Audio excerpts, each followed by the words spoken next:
This episode of Digital Photography Cafe is brought to you by Focus Pyramid, the autofocus lens calibration tool for your DSLR camera.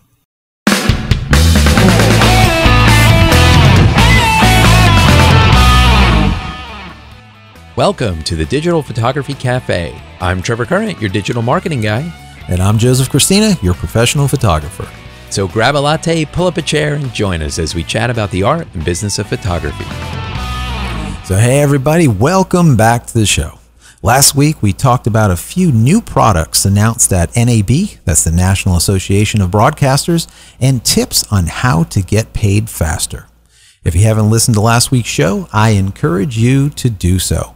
You can find it on iTunes or listen in your car through Stitcher Radio or simply head over to the website, digitalphotographycafe.com, and listen online.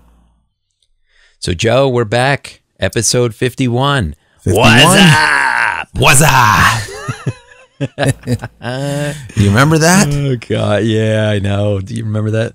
The Budweiser commercial, right? That's right. That's right. Hold on. I'm going to have to pull that up here. Hold on just a second. That's just funny. That was so funny. It's good stuff. Yo, there we go. Yo, you pick up the phone. Hello? What's that? Yo, where's that. Dookie? Yo, Dookie. Where's Dookie? Yo. What's that? What's that? Hello?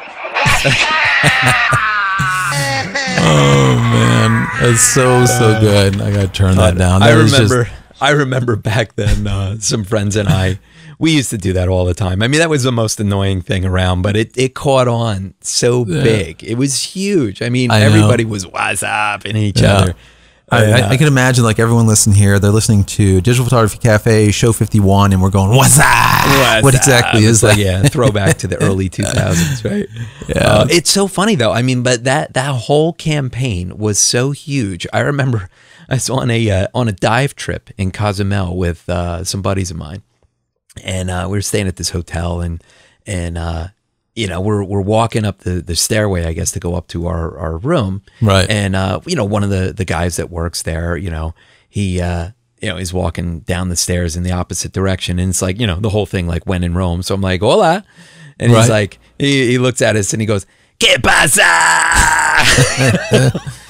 Yeah. So it definitely went worldwide, right? It really did. I know. Yeah. It's just one of those things. And that I think gets into our conversation a little bit this week. We're kind of going to talk about personal branding and, you know, how do you make yourself memorable? And that's really what we need to do because, you know, even if you just think about people on TV, you know, if you have Jay Leno, what is he famous for? He's got the chin, right? The big chin. The big chin. You got Joan Rivers. What is she famous for? Oh, that annoying voice. And a lot of plastic surgery too. Just shrill of a voice. I mean, for me, I'm not a fan. Yeah. But I mean, there's so many of these. You can just go on, and everyone has a certain thing that you just remember, and that's what kind of brings them. It brings them to the top. That doesn't mean that you love, for example, Jay Leno. You love him for what he does, but you know him because you get this visual. As soon as you say Jay Leno, immediately what comes in your head? Chin. Exactly. You go, I'm saying, so, being memorable is so very important in our business, especially now that the economy is the way it is.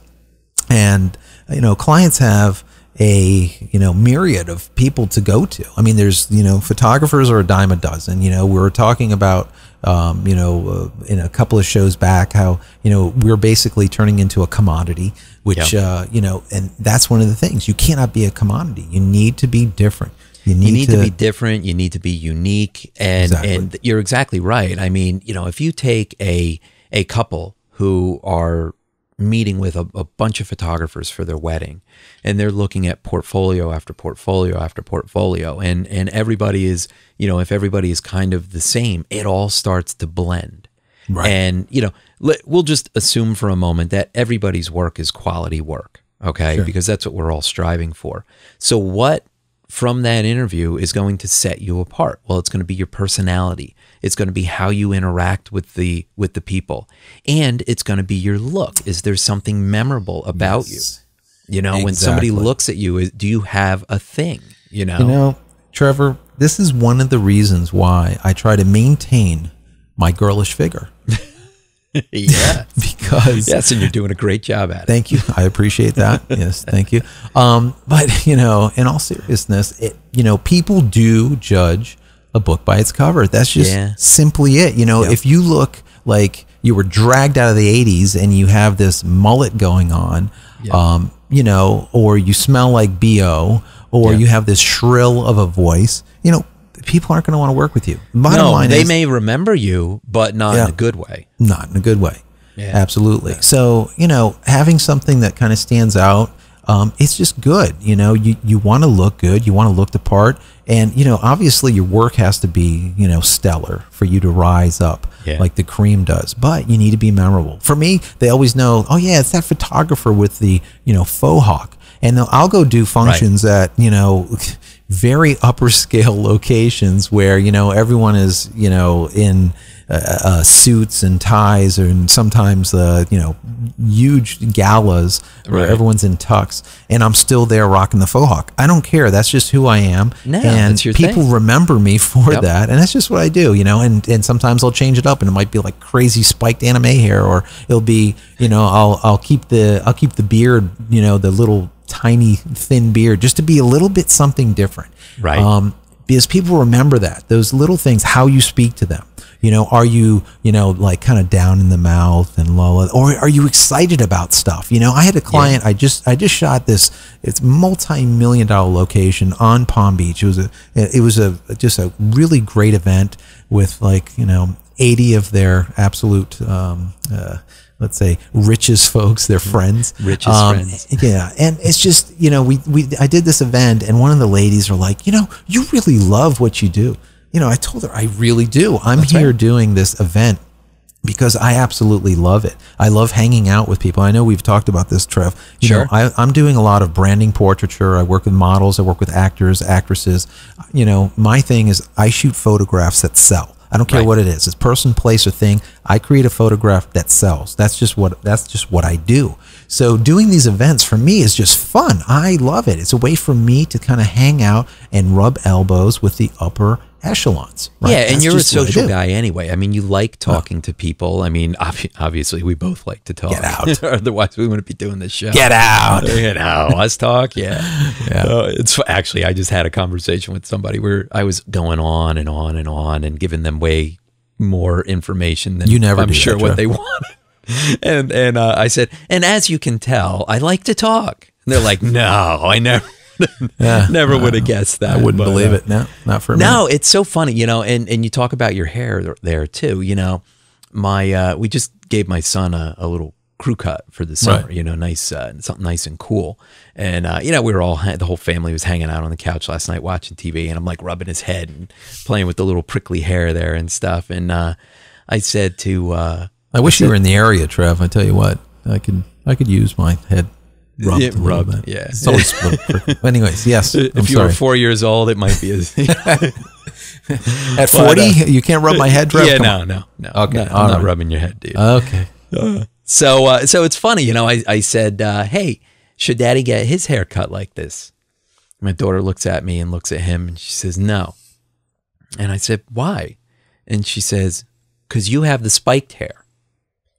And I said, well, yeah, that's all right. I said, but, you know, I can change it up, right? Can't I go short like this? And she's like, no, you need the spiked hair. You know, and it's kind of funny. It's that perception. It's what people get used to seeing. And that starts to become part of your personality. I mean, if you're changing your hair every day, I mean, yeah, I guess that can kind of be part of your personality, right? You're the wild hair person. I know a lot of women, get really into the hairstyles, and every time you see them, they look different. You know, they got things hanging out of their hair, you know, extensions, braids, feathers. What is with, okay, side note real quick. What is with these feathers that the girls are sticking in their hair again? It's just a thing. It's just a thing for right now. Dude, they're roach clips. Yeah, they are roach clips. You know, I mean, back in the 80s, man, they would be considered roach clips. They were roach clips. And now these young girls are walking around with roach clips hanging out of their hair. And I'm just like, this ain't right. You know? That's just it. You know, it's funny you said that, you know, with your son. My daughter did the same thing. You know, I was always, you know, rocking the Magnum PI mustache, like the full mustache, right? Dude, I saw that picture you know, of you. Just shut up. Yeah, it was kind of like the porn Magnum the porn PI, mustache. Ron Jeremy, maybe. Okay, all right. So, yeah. So I had the porn mustache for a while, for a long while. And so my daughter, so one day I'm like, I told my wife, I'm like, I'm so sick of this. And I just cut it off and I came out to the kitchen table. My daughter's eating breakfast and she was probably about, say about 8 maybe at that time. Now she's 16. So it was a couple years back. Anyways, maybe she was a little younger, but right around then. She looked at me and she started crying. And bawling. I'm like, what's wrong? What's wrong? She's like, you're not daddy anymore. And this whole thing, and tears are rolling. And exactly what you're saying, you know, you put out a persona, you put out, you know, you're perceived a certain way. And the perception of you is more important than anything. I mean, people look at you in a certain light. And like we were saying at the very beginning, they judge a book by their cover, even though we would like it not to be that way. Sure. Right. It just simply is like that. So, you know, going forward with this, you know, knowing who you are, right? And dressing, smelling, looking, sounding like that is mission critical. Sure. Or if you know who you are, but you want to be perceived as somebody else, once again, looking, smelling, sounding like that person is important. I mean, it is critical. I mean, I dig cowboy hats.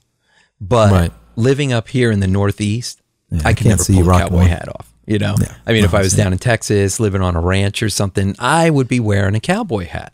I think they're cool. You like well, you know, there's a lot of people that have a hat thing. You know, I mean, you'll find that, you know, a lot of older creative guys, you know, who were really into the scene in the 60s and 70s and all that stuff. You know, they're rocking a beret, you know, because that was like the thing to do. And they're still, you know, they got the gray ponytail hanging out the back. They got the goatee hanging down. They're cool, man. That's their thing. I mean, I wish I could be so cool when I'm, you know, in my 60s, 70s, you know. I mean, that's awesome. No, absolutely. And you know what? If they're rocking that and they love that, I think it's great. You know, awesome. One of our good friends that we met through Twitter, right? One of our absolute good friends.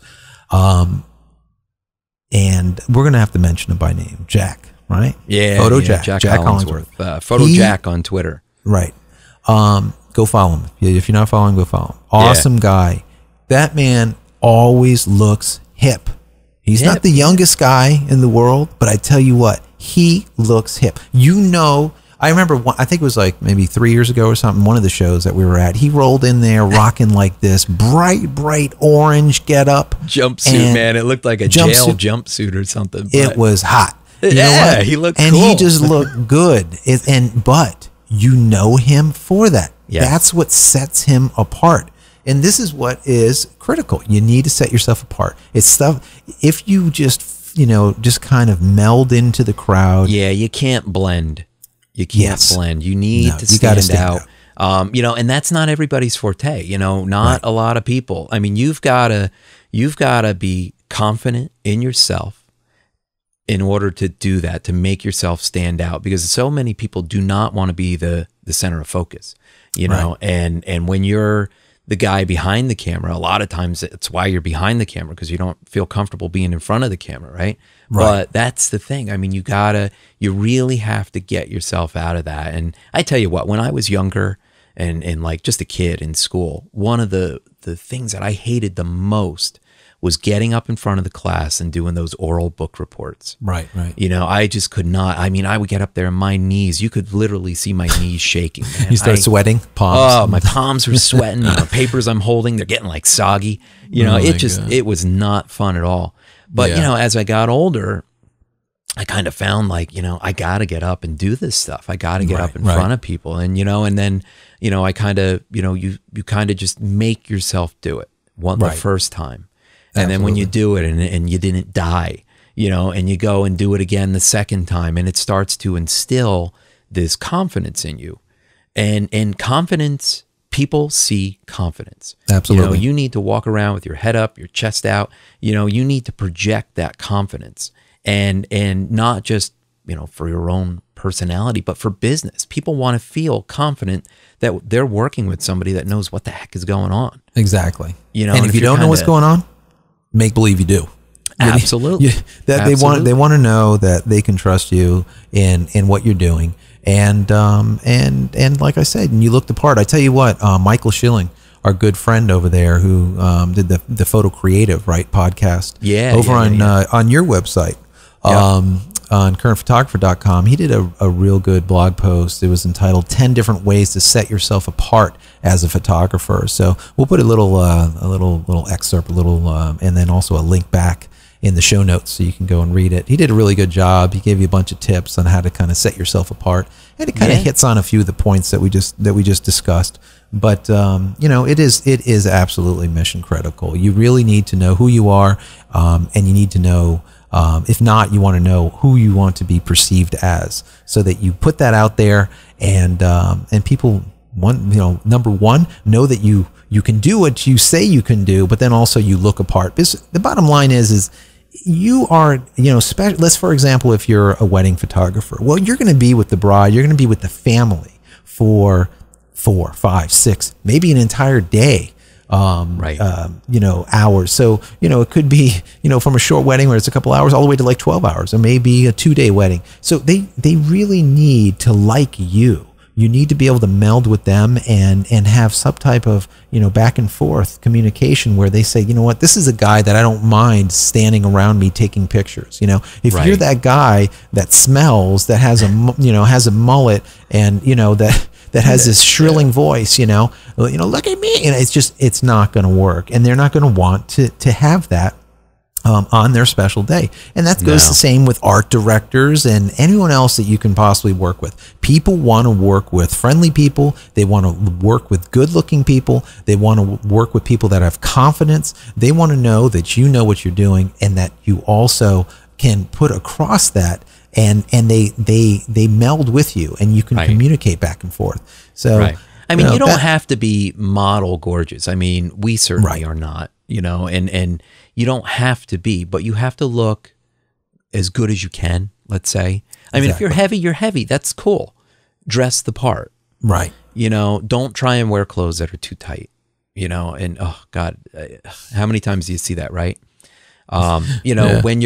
When you're going to these, if you are a wedding photographer, I've been to a couple weddings where the wedding photographer is just obnoxious, and that their personality is to get in the way, get in your face, look over here, over here. Right. That's not cool. That's memorable, but not in a good way. Not in a good way. My favorite, I think, wedding photographer is the sweaty wedding photographer. The one that's just like, he's everywhere and just like pouring sweat, not a smile on his face. He looks absolutely paranoid. He doesn't know if he's actually getting the pictures right. He's chimping back and forth on the back of the camera. And it's like, that does not portray someone that knows what they're doing. And you know what? If you're a sweater, any confidence at all. If you're a sweater, bring a change of clothes with you. Duck out at some point, change that shirt, maybe put on a clean jacket, maybe bring some deodorant with you, get out in the parking lot, get that done. Because you don't want to be walking around. Photographer. No, you don't want to look nasty and smell even worse. Oh my God. That's not good. That's not good. So, I don't know. Your personal brand is so important. We talk about branding for your company, but you are your company in a lot of cases. And you really need to think long and hard about the image you're projecting, the image you want to project, and what you're going to do to accomplish that. Absolutely. And, I do branding portraiture. That's one of my mainstays. This is what I do. Right. So, it might be, we did a woman that was on the women's, PGA golf, and, she needed to be portrayed a certain way. Right. So we sat with her, discussed exactly how she wants to be portrayed. It's not important on who she is, but it's important on who she needs to be, or how she needs to be perceived by the image. So this is what I do. She could be like a down-home girl that likes to be in her jeans or whatever. But if she's on the PGA, she's got to look athletic. She's got to look good. She's got to look confident. Absolutely. And that is the image you need to capture. That's right. That's right. So yeah, so doing this type of thing on a regular basis, you get to meet people and kind of coach them a little bit, which is, for me, it's fun because it's almost like taking a blank slate and saying, okay, so what do we want to make here?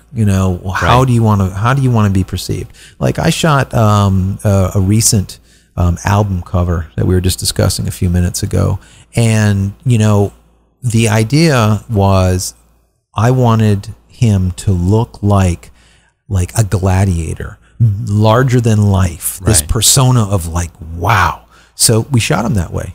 And, so from like a 5'2" dude, when you see the album cover, you would never think that. You would think he was just this, basically like a Greek god. Yep.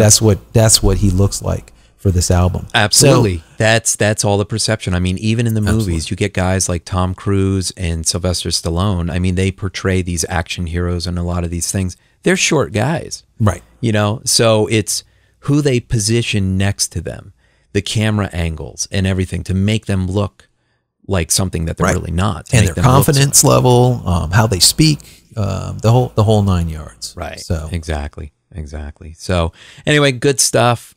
Let's take a quick commercial break here and hear from this week's sponsor, Focus Pyramid. Are you frustrated with slightly out of focus images when you know your autofocus spot was dead on? It's simply not your fault.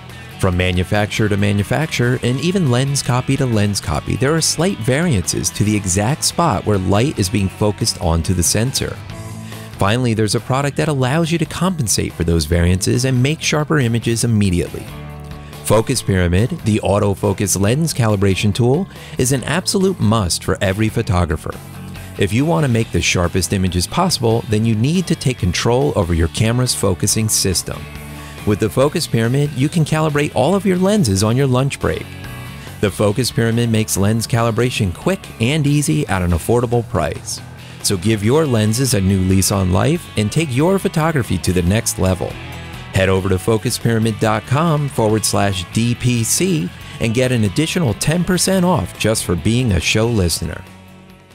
So, all right, guys, this week, at the beginning of the week, I got a question on Twitter, and it was kind of regarding tripods, stability, and to use or not to use a tripod. And it's kind of an interesting question, and I kind of wanted to touch on it just a little bit here on the second half of the show. We know that tripods work absolutely fantastic for getting things sharp. You lock a camera down, you take a picture, it will, I would say 90% of the time, be sharper than if you hand hold it, right? Sure. I mean, you've got a nice stable platform that you're working on, and something to think about too with tripods, if you are going to lock down, it's having a good, solid, stable tripod. Right. None of those little dinky things you pick up from Walmart that wobble and shake. I mean, if you've got a $3,500 body on there with some, $2,000 glass attached to it, you don't want to put it on something that wiggles. You need a nice, solid, heavy-duty, but lightweight tripod. Yeah, that's the key. Lightweight. I would recommend, if you're going to get a tripod, do like a carbon fiber. The carbon fiber, I know Gitzo's got a great line of them. Exactly. And then get a really good head on it. You're going to spend $200-300 on these heads, and you're going to spend, time you're done on a good tripod, you're going to be up there over $300. The thing is this is kind of forever wear. You get it, and it'll be with you for good. So, if you get a heavy investment, it's an investment, but you'll have it forever. If you get a heavy tripod, that tripod is going to stay home, or it's going to stay in the studio, because you're not going to want to lug it around. That's just how it is. Matter of fact, even get monopods sometimes and use them, especially for video, just because, especially the carbon fiber ones, they weigh absolutely nothing. I can stick them in my bag, pull them out, boom, and now we have some decent stability. I like monopods a lot too. Yeah. Now, for me, the question on to use or not to use. For me, I cannot use one. being with all that said, I can't use one. Yeah. So, if you want to use one. I can't. I just, if you, I'll have clients here in the studio and we'll be shooting some lockdown stuff. I get it, I call it my safe shots at the very beginning. Those are usually the ones that get thrown in the garbage. Right. I usually tell them to put on whatever they want to put on because I'm going to chuck it anyways. They look at me kind of funny, but I tell them, I promise you. Anyways, I look at it like, well, do I shoot it lockdown and make sure that everything is crystal clear and all this stuff, or do I not? For me, I do not. I would rather have just a slight bit of blur, right? At just an ever so slight bit of blur, or maybe none, and risk it and be able to get a ton of different angles. I am a very mobile shooter. When I have clients, sometimes they'll see me, I'm shooting lockdown or whatever. As soon as I pull that camera off, I'm a whole new photographer. Right.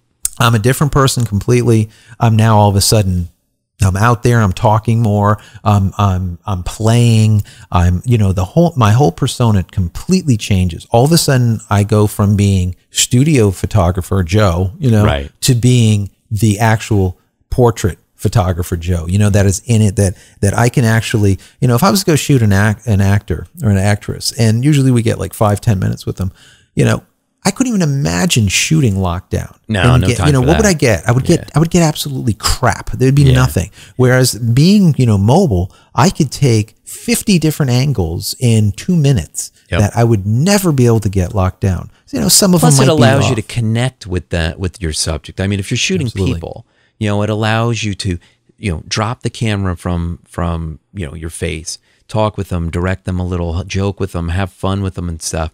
When you're shooting, if you're trying to do portraits on a tripod, unless you're doing like very formal, very posed portraits, then okay, you know what, lock it down, use the shutter release, stand 10 feet away, who cares at that point? Right. But if you're trying to interact and catch a mood or a feeling or something like that, you need to be mobile. You need to be able to move around and stuff. And I've seen you that way. I mean, I've seen you behind the tripod, and I've seen you out with the camera. I mean, even that fashion shoot we did, right? When you were down there, you're laying on the ground, you're all over the place, and we got some good behind the scenes footage of that. Yeah. Yeah, but that's it. I become a different person when I'm able to do that. That shucking and jiving and being able to communicate with people, like you say, and just playing, because, photography, that's all, this is art. We're painting with light. This is art. And when you can just, get in there and play and look at different angles and see what's moving, what's good. I look at the background more than the foreground.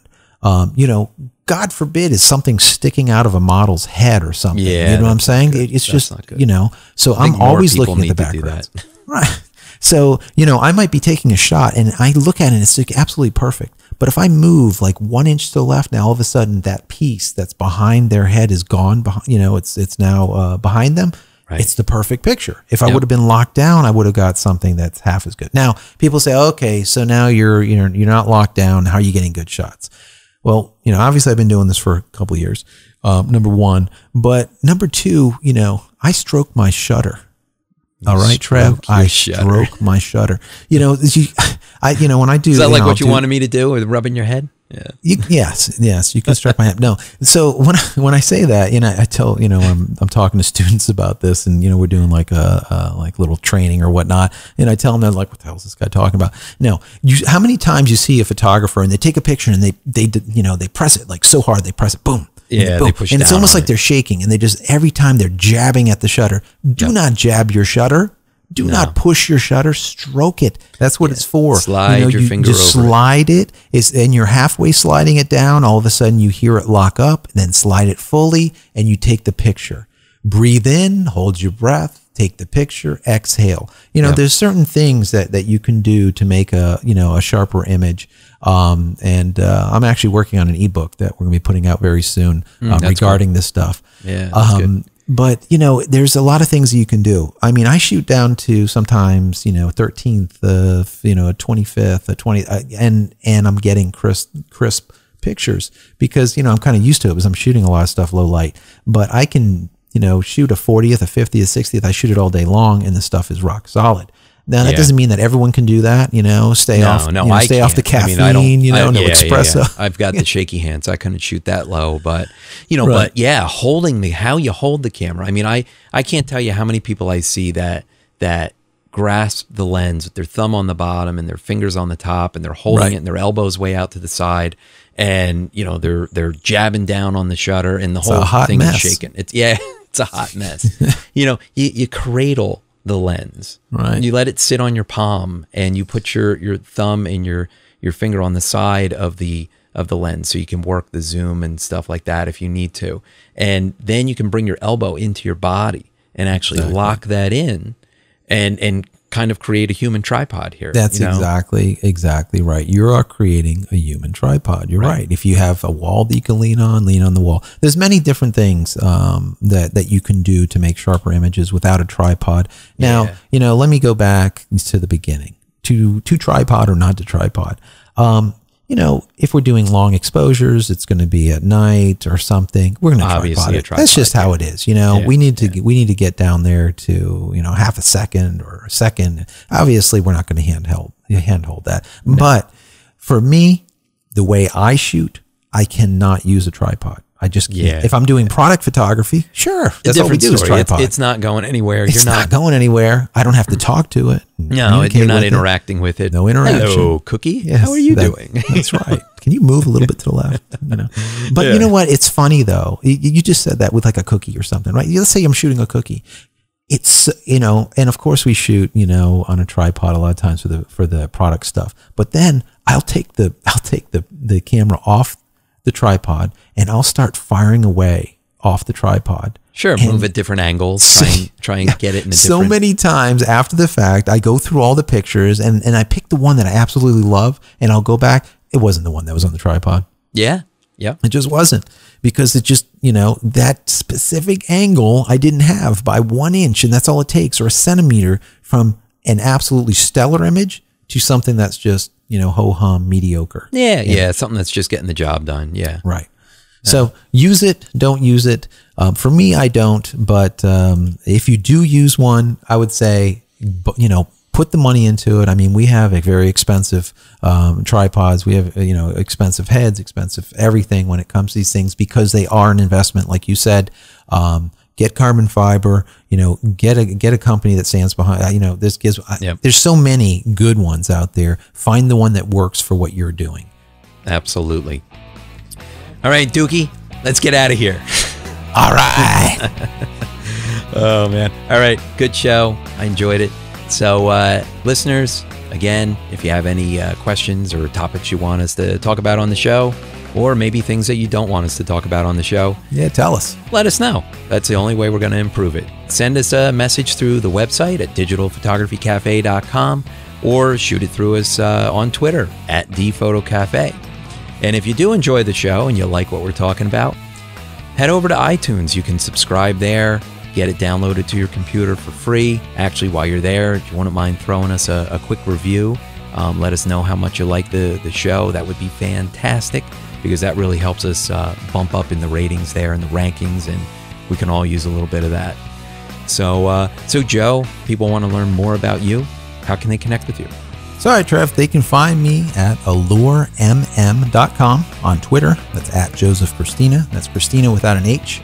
On Facebook, it's facebook.com/alluremm. And finally, Google+. That's g+jc.com. Great. And you can keep up with me on Twitter. It's at Trevor Current.